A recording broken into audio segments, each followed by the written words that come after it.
Nous sommes aujourd'hui en Bretagne et nous parlons d'une maison dans laquelle il fallait faire des travaux. Lauriane, Julien, merci de nous accueillir chez vous. Dans cette maison que vous avez achetée il y a combien de temps maintenant? Il y a un peu plus d'1 an. Il y a un petit peu plus d'1 an. On est encore en travaux à l'intérieur de la maison, on en parlera d'ici quelques instants. Lorsque vous arrivez, vous avez un coup de cœur, enfin un semi-coup de cœur. Tout ne correspond pas à ce que vous souhaiteriez, c'est cela? Tout à fait, c'est une maison qui date des années 70, Oui. qui était encore un petit peu dans son jus, on va dire, et donc qui, au niveau des goûts intérieurs, ne correspondait pas. Comment est-ce que vous avez trouvé cette maison? C'est une petite annonce sur Internet? C'est une agence immobilière, un consultant immobilier? On a trouvé ça par Internet. Oui. Donc, on a fait des recherches sur Internet et on a trouvé cette maison qui était proposée par une agence sur un site. Et donc Philippe vous a proposé une offre globale où vous saviez exactement le temps que ça allait nécessiter pour les travaux, effectivement le projet d'aménagement que vous pouviez envisager et également l'enveloppe. Philippe, il a bien vu qu'on ne pouvait pas se projeter initialement dans cette maison dans l'état où elle était et qu'on avait la crainte de ne pas pouvoir faire tous les travaux qu'on le souhaitait. Et donc lui, il nous a présenté quelqu'un, donc Didier de la maison de travaux, qui nous a permis d'estimer plus précisément les travaux qui pourraient être faits dans la maison exactement et combien ça nous reviendrait. C'est-à-dire que vous aviez une offre globale sur des propositions déjà en matière d'aménagement, sur la durée des travaux nécessaires et sur l'enveloppe que ça allait nécessiter. Avant même d'acheter la maison. Donc on savait exactement combien ça nous reviendrait. Donc Philippe a été plus ou moins un bienfaiteur dans votre aventure. Exactement. Je vous retrouve un petit peu plus tard, laissez-moi le temps d'aller la rencontrer. Philippe, en tant que consultant immobilier, avez-vous pris l'habitude de proposer ce genre de prestations pour des travaux de restauration, de rénovation d'une maison?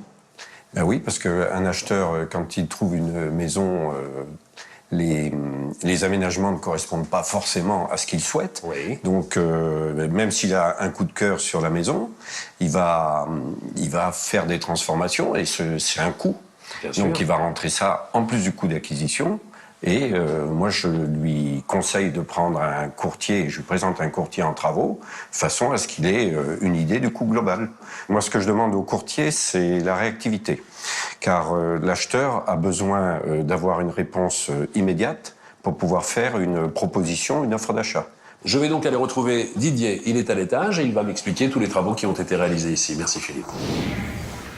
Didier et Philippe vous met en relation avec Julien et Lauriane. Et qu'est-ce que vous proposez exactement à l'agent dans un premier temps? Alors Stéphane, effectivement, j'ai rencontré Lauriane et Julien par l'intermédiaire de Philippe, consultant immobilier, sur le lieu de cette maison des années 70. Très bien. Ils avaient le véritable coup de cœur sur cette maison. Par contre, il fallait absolument les rassurer sur la partie travaux. Alors j'ai réalisé un estimatif dans un premier temps sur la faisabilité d'une terrasse. C'était vraiment le projet pour améliorer cette maison. Et ensuite, on est revenu sur la rénovation intérieure de cette maison qui demandait un sérieux rafraîchissement. Et sur l'aménagement intérieur, vous travaillez avec des architectes d'intérieur, avec des gens qui peuvent proposer différents plans? Alors, nous avons travaillé avec un dessinateur qui nous a réalisé plusieurs esquisses, aussi bien sur le premier niveau que sur le deuxième niveau, et surtout sur le deuxième niveau, car ce niveau demandait à être complètement décloisonné et pour réagencer l'ensemble des pièces de cette maison. Là, c'est du gros œuvre qui a été effectué ici. Alors, ici, une partie gros œuvre, puisqu'on a décloisonné toutes les cloisons, tout le plafond, et on a redistribué toute la maison. En apportant davantage de lumière? Alors, on apporte davantage de lumière en créant des fenêtres de toit dans les 2 chambres sur les pignons, et puis en créant une salle de bain et un WC qui n'existait pas à l'époque. Pour les fenêtres de toit, notamment, il faut des autorisations particulières. Est-ce que vous êtes chargé de toutes les démarches administratives? C'est mon dessinateur qui a déposé une déclaration préalable en mairie. Très bien. 6 mois de travaux et combien de corps de métier différents pour travailler sur 10 corps de métier. Un maçon qui a ouvert la baie vers la future terrasse. Un plaquiste pour redistribuer l'ensemble de ce deuxième niveau et isoler les combles. Un menuisier pour tous les parquets, les escaliers. L'escalier de la cave a également été remplacé. Un carreleur pour toutes les faïences et carrelages. Un cuisiniste. Un peintre pour tout l'embellissement et la mise en pâture de la maison. Et puis un électricien et plombier pour tout l'ensemble des réseaux électriques, eau usée, eau potable et eau chaude sanitaire. Allons retrouver Julien, Lauriane à l'étage inférieur et nous allons leur demander s'ils sont satisfaits du résultat. Julien, Lauriane, d'ici quelques jours, voire quelques semaines au grand maximum, la maison sera aménagée. Que retirez-vous de cette expérience? Eh bien, une expérience extrêmement positive puisque grâce à eux deux, nous avons la maison qu'il nous faut là où il nous faut et aménagée à l'intérieur exactement comme nous le souhaitions. Ils ont trouvé les bons artisans, vous ont proposé également les bons matériaux? Des artisans de qualité qui ont fait les travaux en temps, qui ont respecté le cahier des charges et avec des matériaux de qualité. Et les délais ont été tenus également. Didier, on a bien compris que dans cette histoire, Philippe avait été le maillon indispensable. Est-ce que vous êtes de plus en plus sollicité par tous les professionnels de l'immobilier ? Effectivement, Stéphane, 80% des professionnels immobiliers sollicitent la maison des travaux. Ils sont en contact avec des futurs propriétaires qui ont un projet. Ils ont un coup de cœur sur la maison, mais il y a un problématique sur la partie travaux. Combien vous coûtez les travaux? Quelle durée? La maison des travaux propose de façon très réactive, en moins de 48 heures, un estimatif sur les travaux. Ainsi, le futur propriétaire est rassuré.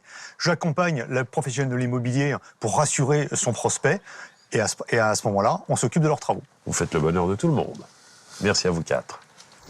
Vous êtes sur le point d'acquérir un bien immobilier, vous recherchez la maison de vos rêves, mais il y a toujours quelque chose qui ne va pas. La distribution des espaces, les lieux à rafraîchir. Vous souhaitez une cuisine ouverte sur le salon. Que vous traitiez avec un agent immobilier ou en direct avec le propriétaire, faites appel à la Maison des Travaux pour révéler le potentiel de cette maison avec des esquisses 3D, avec la possibilité de choisir les matériaux, d'avoir un devis et un estimatif précis de la durée et du coût des travaux. Sans oublier bien sûr la mise en relation avec des artisans de qualité, et ceci sans aucun frais supplémentaire.